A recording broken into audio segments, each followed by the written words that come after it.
G'day, it's Shane again, and welcome to my bar for Lonely Grape TV. Thank you for joining me, but more importantly, thank you for helping me share McLaren Vale wines to the world.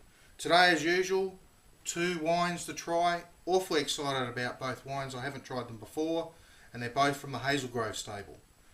Haselgroves have had a change of ownership in recent history and are totally revamping their wines, so I'm really looking forward to this. So today I've got their Bella Vigna Shiraz 2008. Bella Vigna stands for beautiful vineyard, so they're selecting wines from, or grapes from, best regional vineyards around McLaren Vale to produce this wine. So let's get right into the wanky thing.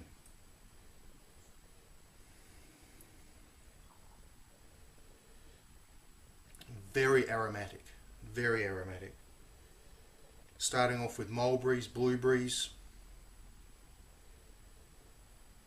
a bit of cherries, a bit of blackberries. It's just wonderful. There's a whole range of mixtures of flavours in there. Maybe even a hint, just a slight hint of chocolate in the background. So I'm really looking forward to trying this.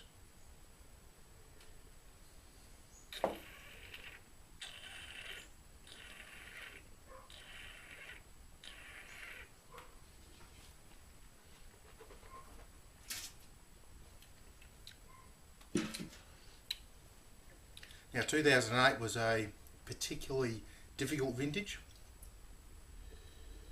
and I think they've done a really good job here.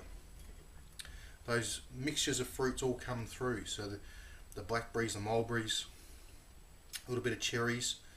There's a bit of spiciness in there too, so there's a bit of, what would it be, a bit of cinnamon, a little bit of pepper.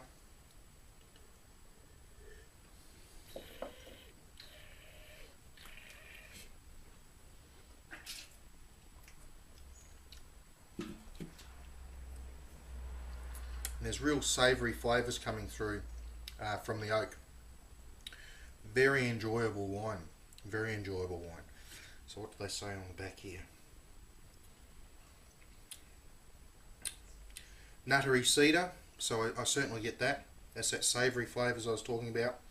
And it's saying here selling potential up to 10 years, and I'd certainly agree with that. So I think their premium selection, Bella Vigna, has done really well. In terms of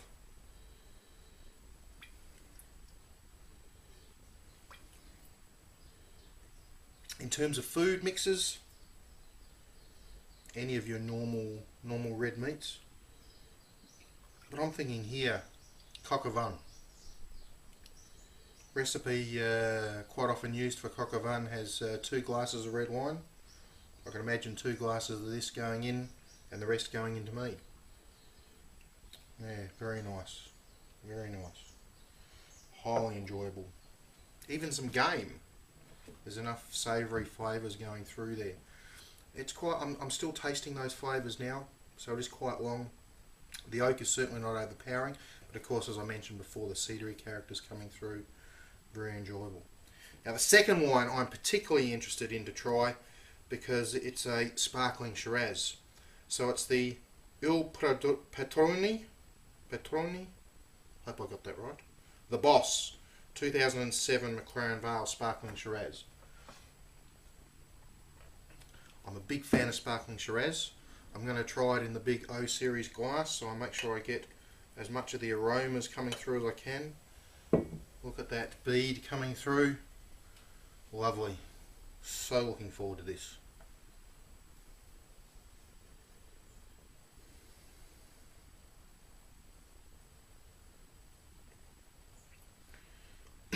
Excuse me.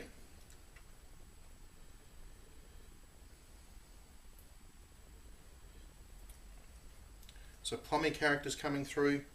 It's possibly a little bit cold.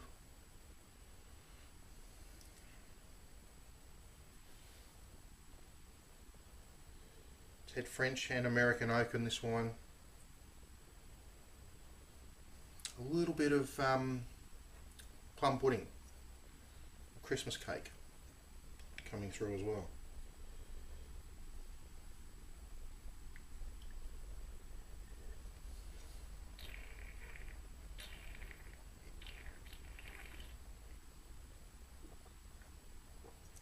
Sorry, I can't spit that out.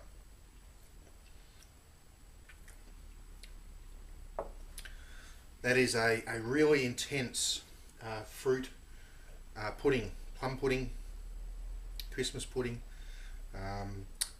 There's those intense characters there, wrapped around with that plumminess, and there's the spice. There's a bit of nutmeg, cinnamon come through, which is why it makes me think of the Christmas pudding.